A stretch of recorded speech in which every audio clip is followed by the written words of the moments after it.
On lihtne teha miinimumi. Täita tööülesandeid, maksta arveid, käia koolis või järgida reegleid. Seda kõike oodatakse sinult niikuinii. Kui sa soovid, et sinu elu saavutused ulatuksid kaugemale keskpärasusest, peab sinu panus olema suurem kui see, mida teised sinult nõuavad.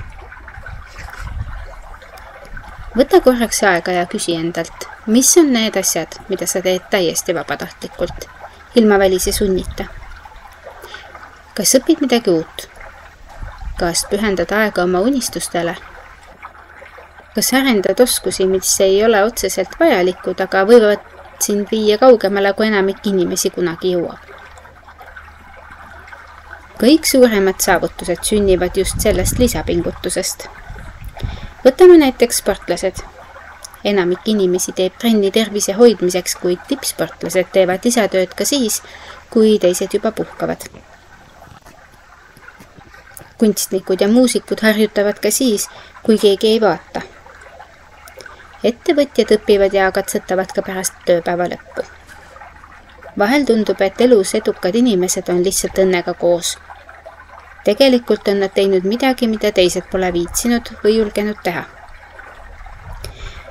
Kui sa piirduksid vaid sellega, mida sinult oodatakse, jääksid sa sinna, kuhu süsteem sind sunnib. Turvalisse ja tuttavasse keskpärasusse. Aga mis oleks, kui sa otsustaksid iga päev teha midagi lisaks?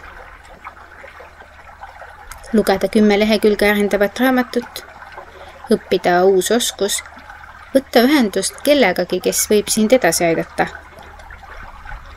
Kui sa ise ei astu lisasamme, ei astu neid keegi sinu eest. Suurte muutuste võti peitub väikestes harjumustes. Need, kes võtavad enda peale rohkem, kui neilt oodatakse, avastavad, et ühel hetkel nad ei pea enam ootama võimalusi. Võimalused ootavad neid. Kujuta ette 2 inimest, kes töötavad samal ametikohal. Üks neist täidab vaid miinimumi, teeb oma töö ära ja läheb koju. Teine aga teeb lisatööd, õpib uusi oskusi, uurib oma valdkonda süvitsi, otsib viise, kuidas oma töö tulemuslikkust parandada. Ehkki alguses ei pruugi see olla silmatorkav. Ühel hetkel avastab ta siiski, et on oma ala ekspert ja teda otsitakse. Teine jääb samasse kohta, kus ta on. Teeb oma töö ära ja läheb koju. Teenib sama palka ja teeb samu asju iga päev. See lisapingutus muide ei pea olema midagi erakordset. See on tihti lihtsalt iga päev ühe väikese sammu edasiastumine. See võib olla täiendav harjutus või isegi uus hobi, mis aitab sul oma oskusi ja teadmisi arendada. Kui sa keskendud pidevale täiustamisele, siis lõpuks ei ole see enam valik, vaid osa sinu igapäevaelust. Küsimus ei olegi selles, kas sa suudad midagi suurt saavutada.